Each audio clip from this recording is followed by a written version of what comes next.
नमस्कार, मैं डॉक्टर श्रद्धा वशिष्ठ आपका सबकी शिक्षा में बेहद स्वागत करती हूँ। दिल्ली के सर्वोदय विद्यालयों में दाखिले कैसे होंगे, यह सवाल बहुत से लोग मुझसे पूछ रहे हैं और आपके सवाल का जवाब देने में आपको पिछले साल की नोटिफिकेशन के माध्यम से जानकारी देने जा रही हूँ। पिछले साल तकरीबन अप्रैल के महीने में सर्वोदय विद्यालय में छोटी कक्षाओं में यानी कि नर्सरी केजी कक्षा पहली में दाखिला प्रक्रिया की शुरुआत हुई थी। और दाखिला प्रक्रिया कैसे होती है, क्या है पूरा एडमिशन प्रोसीजर, इसकी जानकारी मैं आपको आज देने जा रही हूँ। अगर आपने अभी तक सबकी शिक्षा को सब्सक्राइब नहीं करा है तो आज ही सबकी शिक्षा को सब्सक्राइब करें ताकि कोई भी महत्वपूर्ण जानकारी आपसे मिस ना हो। तो देखिए, इसमें साफ साफ लिखा हुआ है, कहा गया है कि जो सर्वोदय विद्यालय में नर्सरी केजी और पहली कक्षा में दाखिले होते हैं वह ऑफलाइन होते हैं, यानी कि आपको खुद नज़दीकी सर्वोदय विद्यालय जाकर अपने बच्चे का दाखिला करवाना होगा manually on first come first serve basis. यानी कि आप जाएंगे, हाथ से आपसे वो फॉर्म भरवाएंगे या फिर आपके लिए वहाँ के टीचर खुद फॉर्म भर देंगे और जो पहले जाएगा वह पहले दाखिला पाएगा। साफ साफ कहा गया है कि हर सेक्शन में 40 बच्चे होंगे और वह बच्चे जो सर्वोदय विद्यालय के पास रहते हैं, यानी कि अगर आप जहाँ रहते हैं आपके घर के पास के 1 किलोमीटर के दायरे में सर्वोदय विद्यालय है तो वहाँ आप जाकर बच्चे का दाखिला करवाएंगे। अगर 1 किलोमीटर के दायरे में सर्वोदय विद्यालय नहीं है तो 3 किलोमीटर के दायरे में आप अपने बच्चे के दाखिला करवाएंगे जो 3 किलोमीटर के दायरे में आता है। और कुछ कागजात भी चाहिए होंगे आपको दाखिले के समय, बच्चे के एडमिशन के समय। पहला तो बच्चे की छोटी सी फ़ोटो चाहिए होगी जिसे हम पासपोर्ट साइज़ फ़ोटो कहते हैं। जो बहुत छोटी फ़ोटो होती है ना, उसे पासपोर्ट साइज़ फ़ोटो कहते हैं। फिर बच्चे के जन्म प्रमाण पत्र से संबंधित कागजात चाहिए होगा। अगर आपके पास बच्चे का बर्थ सर्टिफिकेट है तो आप वह ले जाइए, नहीं है कोई बात नहीं। SLC of a recognised school वह है, कोई बात नहीं।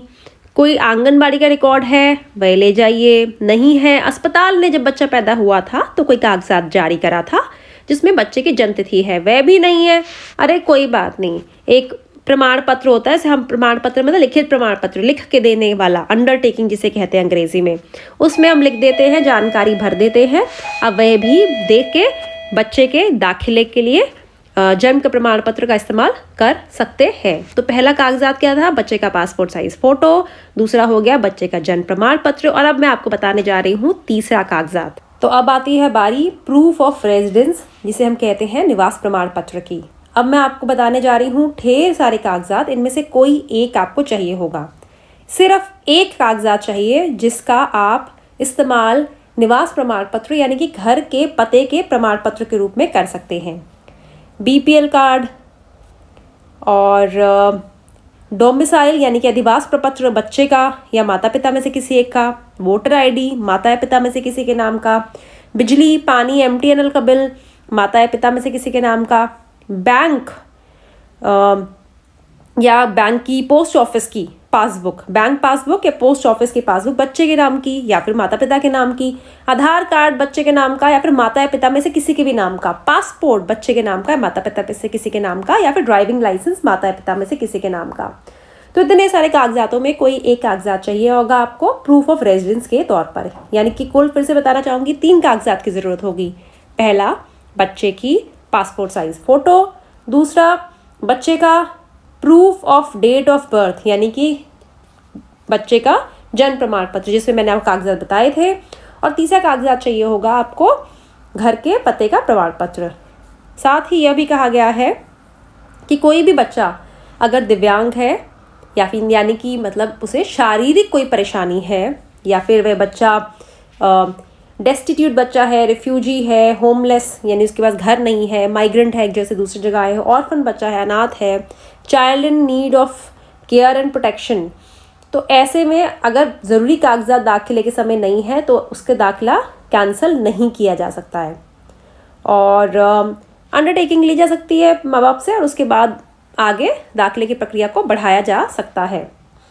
और उसके बाद कुछ और तरीके भी हैं कि किस प्रकार से और दाखिला प्रक्रिया में आप बच्चे का दाखिला हो जाएगा। और लेकिन साफ साफ भी ये भी कहा गया है कि अगर कोई ऐसा बच्चा है जो बहुत लंबे समय से जिसका स्कूल नहीं आया है तो उसे एडमिशन फिर से दोबारा, और उसका नाम काट दिया गया तो उसके रीएडमिशन के लिए, फिर से एडमिशन के लिए उसे मना नहीं किया जाएगा। और यह महत्वपूर्ण मोटे मोटे तौर पे जानकारी इसमें दी है। यानी कि फिर से बताना चाहूँगी, नर्सरी, केजी और पहली कक्षा में दाखिले के लिए नज़दीकी सर्वोदय विद्यालय आप पहुँचेंगे जो 1 किलोमीटर की दूरी पर कम से कम है आपके घर के है। यानी कि 1 किलोमीटर के अंदर अंदर दायरे में आप है सर्वोदय विद्यालय है। 1 किलोमीटर के दायरे में नहीं है तो 3 किलोमीटर के दायरे वाले सर्वोदय विद्यालय भी आप जा सकते हैं।